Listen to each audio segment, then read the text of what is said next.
beautiful souls. Welcome to another episode of the Quantum Alchemy podcast. So I'm actually really excited today to introduce our guest, Nick Prefontaine, who is a 3-time best-selling author and was named the top motivational speaker of 2022 in Yahoo Finance. He's a speaker, founder, and CEO of Common Goal. Using the S.T.E.P system, he is able to lead clients through their trauma. Once they make it through, that is where their limitless potential lies. Nick's been featured in Brainz Media, Swaay, and Authority magazine. Welcome, Nick. Hey, Bianca. I'm happy to be here. I can't wait.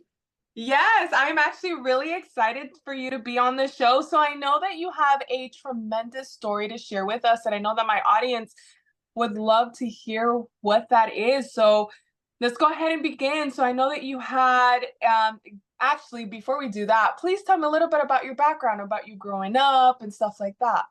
Well, I'm glad you asked that question because that actually leads right into my story. So, I was actually on my way to ski. I was a very active kid. I was involved in all kinds of premier sports like premier soccer, basketball. I was always on something. I was always doing something. One of the things that I did love was also snowboarding.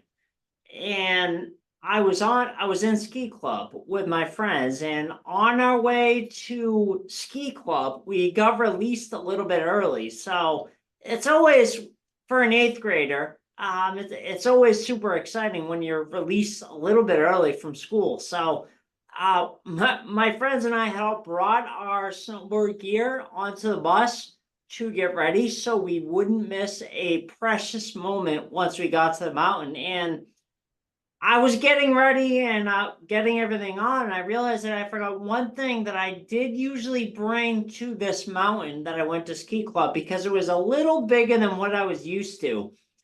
That was my helmet. I didn't think anything would happen. Nothing ever did happen, so I just thought, oh, okay, I'd be careful. Then once I got to the mountain, because we were ready, we had a right for the chairlift. As the rest of the class migrated inside to waste time getting ready, waste 10 or 20 minutes, we were all ready to go. So we wanted to milk the day out for all it was worth. And going up to the chairlift, Bianca, we noticed that it was very icy because it had been raining. So people were wiping out everywhere. And the chairlift went right over the terrain park where all of the jumps were. And as soon as I saw it, I was like, oh yeah, that's got my name all over it. The biggest jump in the terrain park. And there really wasn't even a moment of thinking, should I do it? Or maybe I shouldn't. In my mind, it was a foregone conclusion. I was already thinking about what we would do after I landed that huge jump. So I got to the top, buckled into my snowboard, took a breath of that crisp winter air, and confidently charged towards that jump with all my speed. And going into the jump, I caught the edge of my snowboard, and that was the last thing that I remember. I was told that I landed on my head. I wasn't wearing a helmet.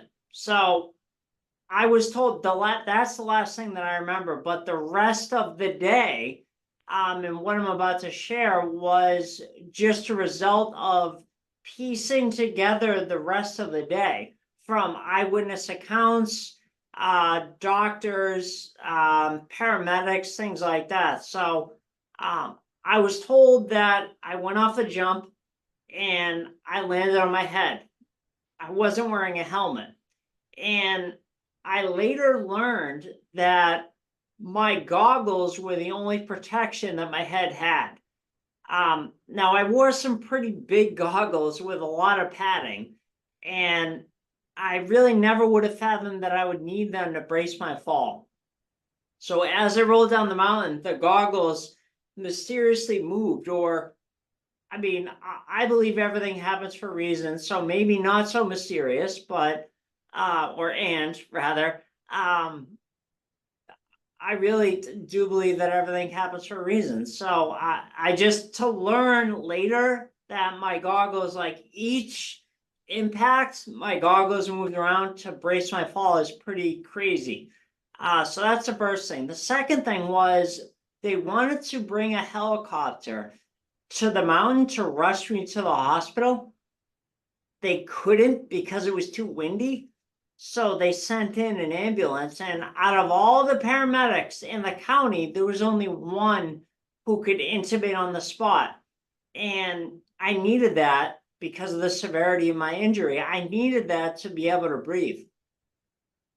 And lucky for me, he was one of the paramedics that showed up to the mountain that day. And really, there are still several things that I can't explain about my accident, and especially about that day. However, now I realize it's the reason why I'm telling my story today and sharing my story today, and also sharing my story with brain injury associations, other organizations that support individuals that are dealing with trauma. And after I got to the hospital, I was out. If you can imagine that, I mean, I was resting in a partially induced coma in the intensive care unit, unable to communicate with anyone. So the doctors had to put me into a coma because I already had swelling.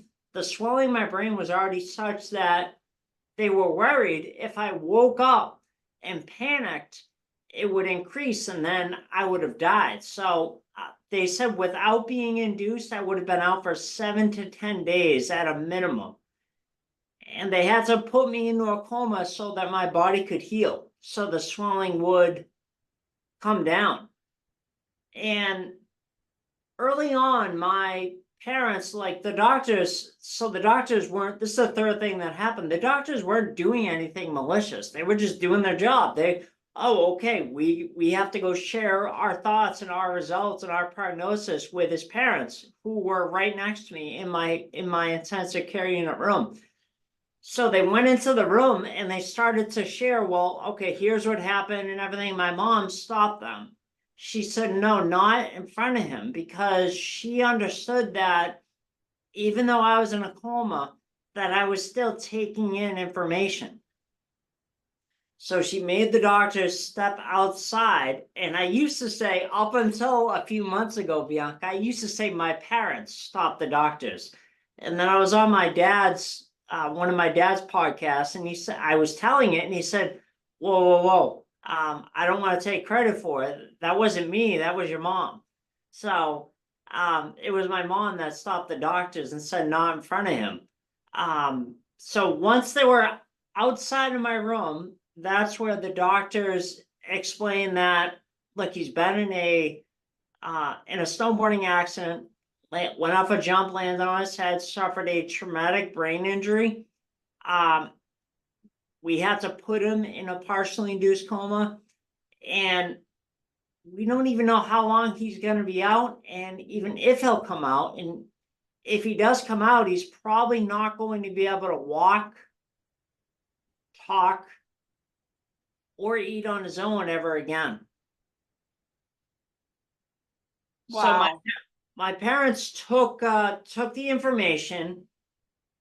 They thanked the doctors, and then what that did, Bianca, was it allowed me to treat it like any other situation. Since that didn't get through my mind, whether it would have been my unconscious mind, my subconscious mind, I always confuse those two for whatever reason. But it never got through to my mind. So it allowed me to treat it like any other situation. So I got up, did the best that I could, and I kept getting better every day. And it was right around this time. So let me kind of extrapolate on this.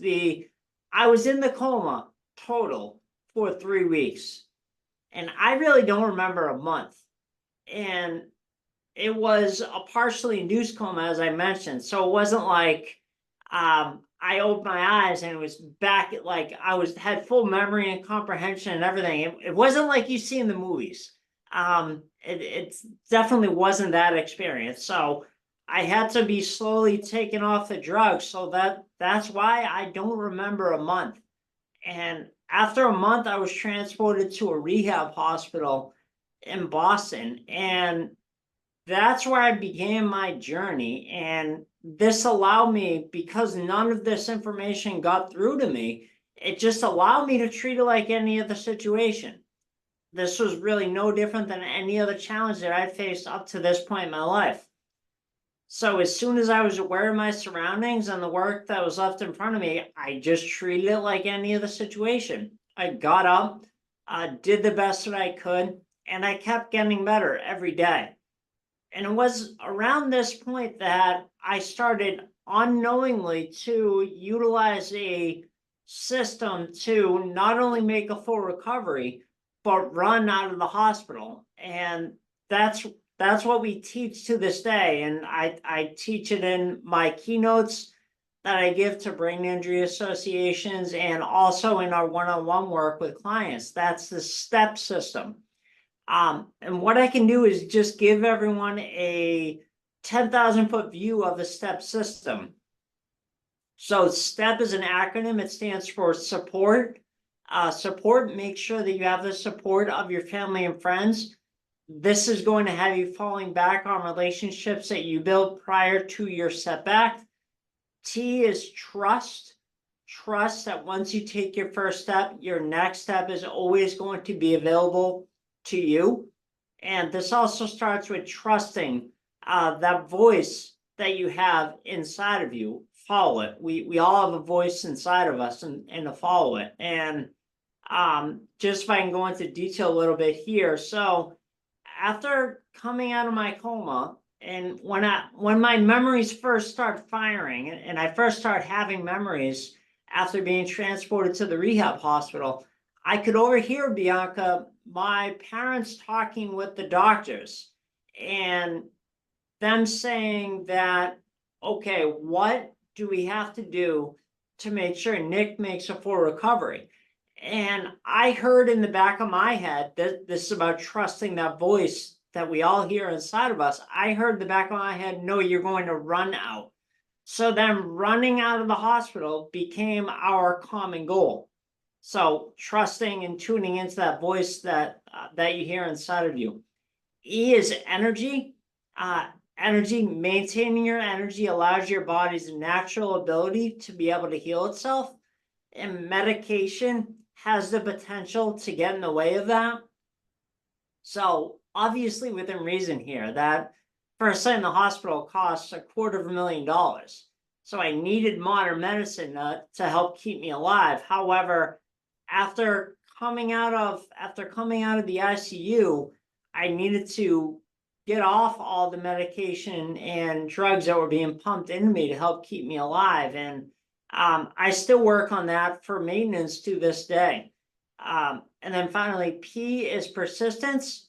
Persistence, once you've taken your first step, keep getting up every day and taking your next step, no matter how small. By continuing to move forward every day, you are building an unstoppable momentum. So that was what I started unknowingly using. And less than 60 days later, I realized my goal. I ran out of the hospital. And it wasn't like my work was done. I had to continue to go to outpatient therapy for another 6 months, along with being tutored all summer long, in order to continue on to high school with the rest of my classmates. So I don't know about you, but I really have to take a sip of water, and I'll see if you have any questions. I'll take a breath. Yes, no, yeah, absolutely. Nick, wow. First things first, I want to say thank you for your resilience and thank you for that story. I mean, that is incredible. To just know that from sometimes we make innocent mistakes, like not putting on a helmet, thinking that everything's gonna be okay. And then in a split second, your life can change just as quickly. And just your story is a testament to true perseverance and resilience, and just even the fact that you trusted in yourself and being able to fulfill that goal of running out in the hospital. And you said 60 days. That's massive. That is incredible, truly. I guess my next question would be, and this is just more because of my previous guests, when they have had similar experiences where they've either gone into a coma or they've died, uh, and came back. All of them seem to have a near-death experience. Did you have something of the sort? Meaning a like an experience or a memory from being in a coma, or that Yes. I don't have any memory of that. People ask me that all the time. And that's actually, I talk about that in one of my recent talks that I did um, at the Speaker Salon in New York City back in June. It's so funny because I say that it's only a 6.5 minute talk, but I say that very line. Like, people ask me all the time, what was it like? Did you have any memories? What, like, I don't have any memory of that time. And I think that was for a reason. Like, they didn't want me to have any memories of that. So basically that day, February 5th, 2003, for another month, the beginning of March, almost exactly a month, excuse me. It's okay. So March 5th, 2003, that's when my memories start coming back for the Mm. first. So I don't have any memory from there, but something I will mention though is that I've gone back to the ICU since. And actually was the year after my accident, I went back there and spoke. It was one of the first places I spoke. It was a groundbreaking ceremony at UMass Memorial Hospital. That's where I was in the ICU in Worcester, Massachusetts. And I walked in and I'm like, this looks so familiar. Like, everything looks so familiar. Everything from the layout, like, of the floor in the rooms, and right down to the faces of the doctors and nurses. Like, I was like, oh, I feel like I've been here and I know these people, but I couldn't really put my finger on it. So that's evidence to me that I have my eyes open. I mean, I've seen videos of myself when I first came out of the coma, and I had my eyes open, but the lights, the expression, the lights are on, but no one was home. So that, because I was coming off the medication, I don't have any conscious memory of being there. But Yeah. great question. Yes, yes. And the reason I asked is because me myself, I also had a near-death experience that I did not remember. So it is like you said, for me, it was on purpose. My guides at the time did not want me to come back with that memory, um, because it most likely would have hindered me in some way. So I was just curious about that. Okay. Yeah. So moving on. So now you run out of the hospital, and then you have several ICU visits after that. What would you say were your most challenging obstacles that you had to overcome after that in order to feel confident and safe within your body and within your experience? So great question. The thing was, from the beginning of when I got my accident, my parents always wanted me to get back to normal, or as close to normal as I could be. So they were always focused on getting back there. That was always the ideal. Um, and I would say I really feel like I did a great job at that. However, there was obviously, I knew it was a little different in the fact that I had to get tutored all summer long, 5 days a week. No one else had to do that. So I knew something was different. And I actually went to, so they cleared me after 6 months of outpatient rehab. And I still wasn't where I wanted to be physically. So I took it upon myself to go to physical therapy on my own, to continue to get exercises and with weights and things like that, to continue to get stronger. And it's really, like, it's really surreal to me that only 18 months after finishing rehab from my snowboarding accident, you know how when you're younger, time is compressed? So Yes. 6 months, 12 months, 18 months, that feels like a lifetime away. However, it's really not a lot of time. Yeah. And the older I get, the more and more I see that, okay, that's really not a lot of time. Well, it's kind of crazy to me that only 18 months after finishing rehab from my accident, I got my start working in real estate. And that was door knocking pre-foreclosure doors, or in other words, homeowners that had missed a few payments or up to 10 to 12, and the bank still hadn't foreclosed on their houses. So I would get a list and I would go and knock on these doors. And what made sense in my mind, I would go to the areas where I could hit the most amount of doors in a day. So probably not the best areas to buy property in, but that's no one told me how to do that. So I made it up on my own. I thought it would be good. So that was kind of my first start into real estate and working. And I got a list of where these notice to default doors were, homeowners that had missed payments. Then I would go and knock on the door with a script, and if they weren't home, I would have a leave behind, and um, that was my start. But really looking back on that, I'm like, are you kidding me? Only like so soon after my accident, I thought I was, yeah, okay, I'm fine. I'm just gonna go knock on doors. Um, it's looking back at it, it's a little surreal. Yeah, yeah, it definitely sounds like Yeah, it. Like I said, you already had that mentality walking out. If you ran out, you were on full sprint. So you were on to the next thing, it seemed yeah. like. So tell me then, how and when was Common Goal born? So common goal, and it's this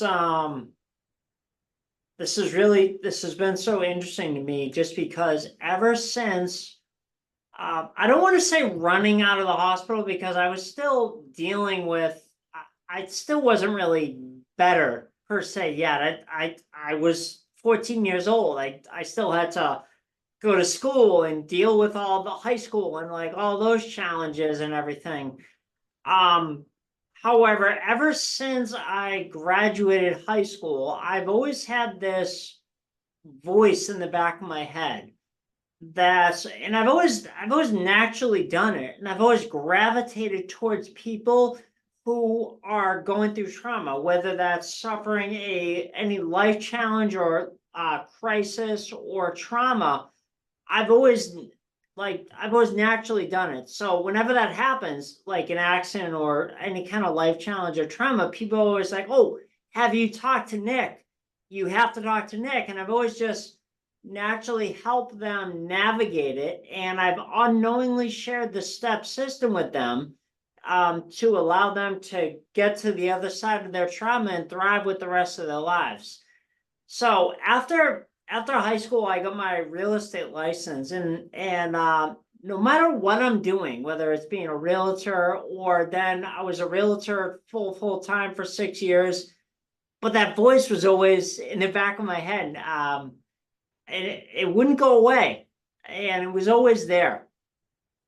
So then in 2014, my dad asked me to help him with as an investor, and help him with marketing all the properties that he was getting. And then that turned into working with all the buyers that were coming in off that, off all the marketing that we were doing. And really all throughout that process, whether it's a realtor or investor or knocking on doors, I've always had that voice in the back of my head. However, if you fast forward a little bit, I spoke at we have a real estate coaching and consulting and training company. So and that's a family business. That's a family real estate business. So I get opportunities to share my story from that stage. So in 2019, at our big annual event, September 2019, I shared a version of my talk, and I had someone approach me after. She gave me her card and said, I'm not trying to steal you from your dad or your family business or anything.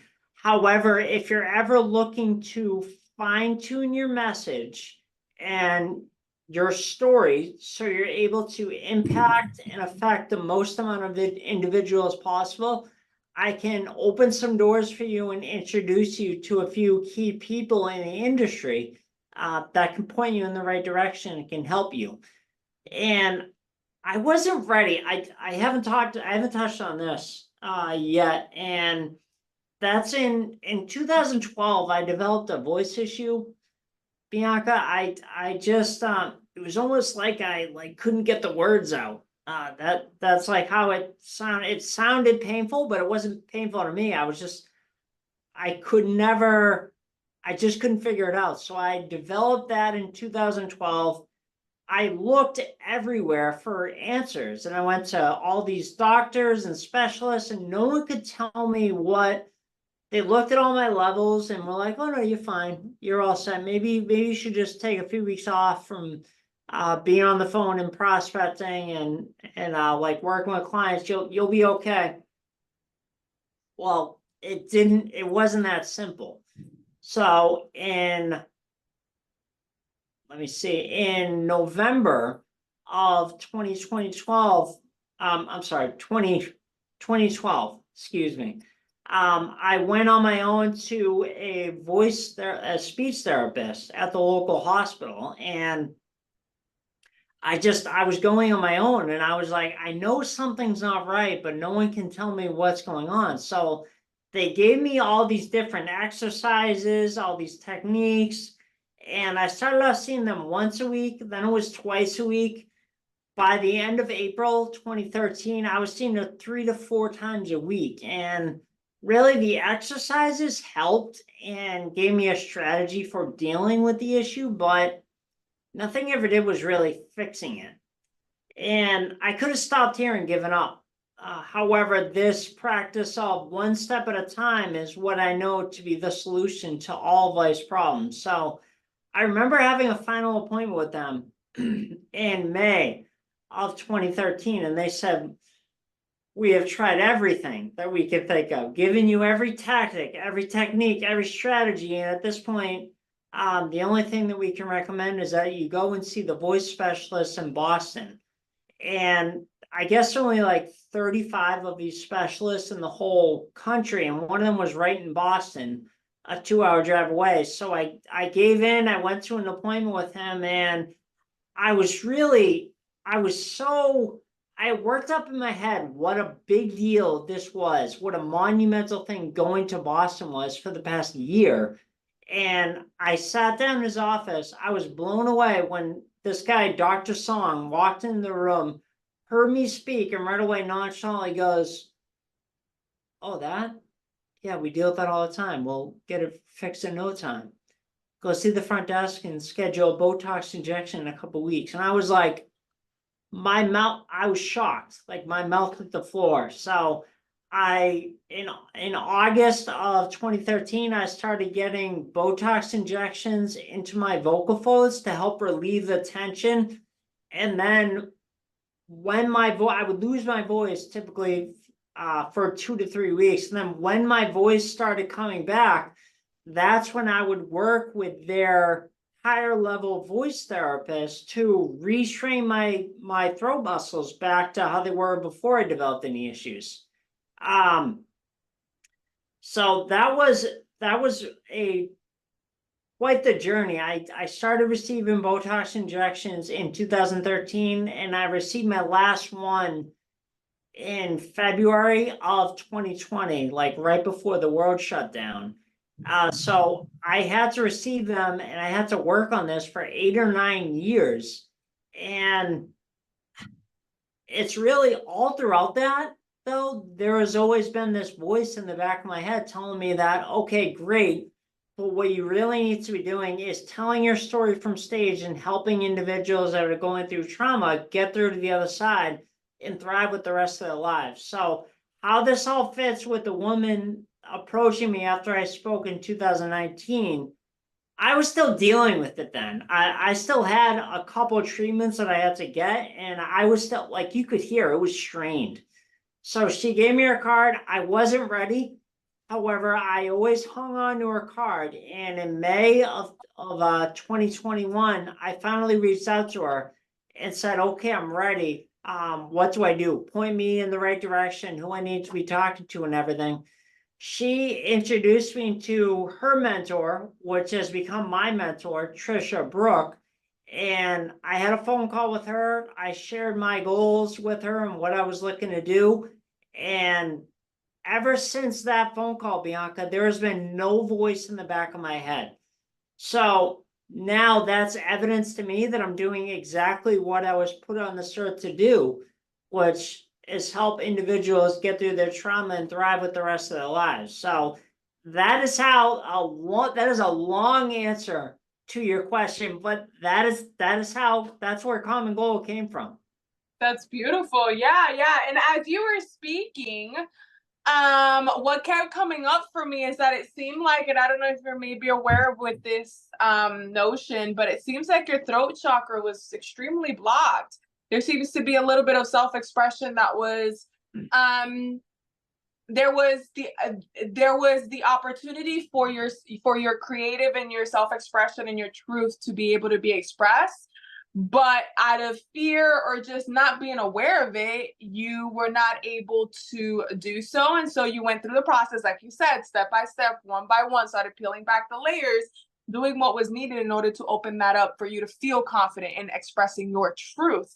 And realigning you back to your purpose, which was to share your story. So that is beautiful. Thank you so much for that.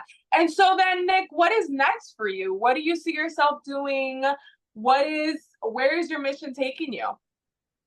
So last year I spoke for a lot of brain injury associations for just delivering my keynote. Not only brain injury associations, but organizations like Dysphonia International. They work with people with voice disorders. That's how I got connected with them. So I spoke for them. I spoke for the Brain Injury Association of Maryland at their annual conference last March of 2023. And then several other brain injury associations, a mix of in-person and virtual events. And that was in 2023. Now, for the rest of this year, I'm actually delivering a 50-minute version of my keynote for the Brain Injury Association of America on November 12th.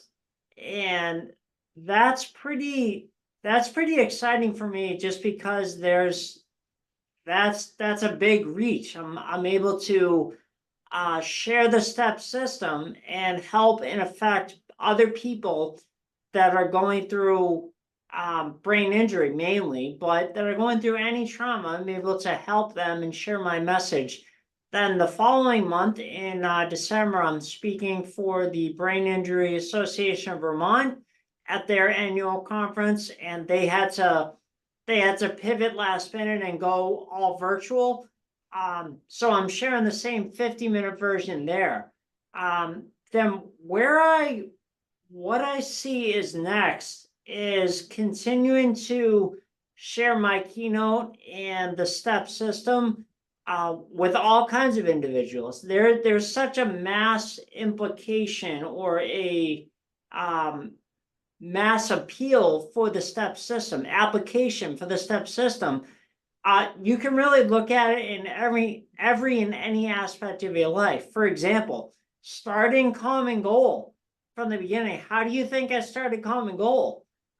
It was applying the STEP system: support, trust, energy, and persistence. And there are just so many applications for it. So continuing to share the STEP system all over the world, with being mainly from stages and several talks, and also in a one-on-one with individuals that are also going through trauma. But right now, trauma and trauma recovery and like life challenge trauma, that's that's kind of the niche that I'm focused in. However, there are so many wider applications for the STEP system that it just makes me extremely excited to be able to share my message with everyone. Beautiful, beautiful. And I'm really excited for that. I'm definitely going to be continuing following your journey. And I'm going to go ahead and actually ask you a couple of questions that I ask all of my guests. So first things first, what does life mean to you?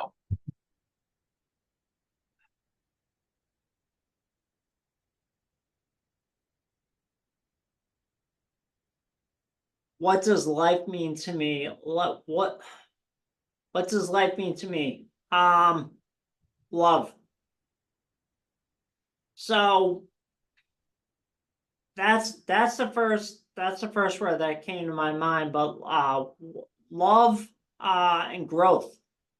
Just and this is still how I treat every day, is to get up and to continue to grow, to learn, and to get better in the smallest, most infinitesimal way that I can possible. And by continuing to get up every day to make progress and to get better, I'm going to eventually reach a level of exponential growth where I'm able to help and impact and affect the most amount of people possible.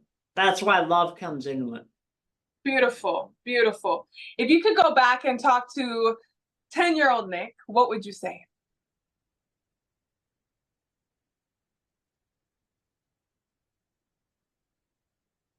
Be a kid. I don't think this is interesting because I've been I have a coach. I really call her my energy coach, if you will. I have all kinds of coaches, but I call her my energy coach. And one of the things that I've been working with her is that I really growing up I didn't really give myself the space and the opportunity to have fun and to be, I mean, I have fun all the time now, but I didn't give myself the freedom and the space to just be a kid. So I would say be a kid, have fun. That's it. I know that that's probably really deep and way too deep for everyone, but that's No, my audience goes even deeper than that, I promise. okay. Okay, that's beautiful. Thank you so much, Nick. Do you have any final words for our audience today? Sure. Yeah, I'd love to. So what I shared and what we talked about is just a 10,000-foot view of the STEP system. If all your listeners, they can go to nickprefontaine.com/step to download the entire STEP system for free today and learn all about support, trust, energy, and persistence. And that'll help you to take your first step today.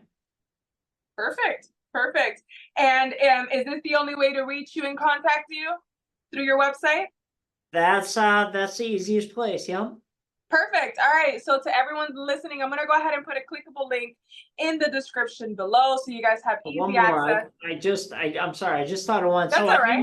I am on Facebook and LinkedIn as well. Just my name, Nick Prefontaine. But that's the best place to find me. I would say nickprefontaine.com.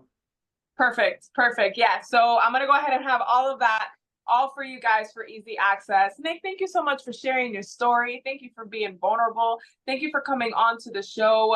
I know I absolutely love this conversation, so I'm sure that our audience will enjoy it as well. And to everyone out there, thank you so much for tuning in. Until next time, thank you so much.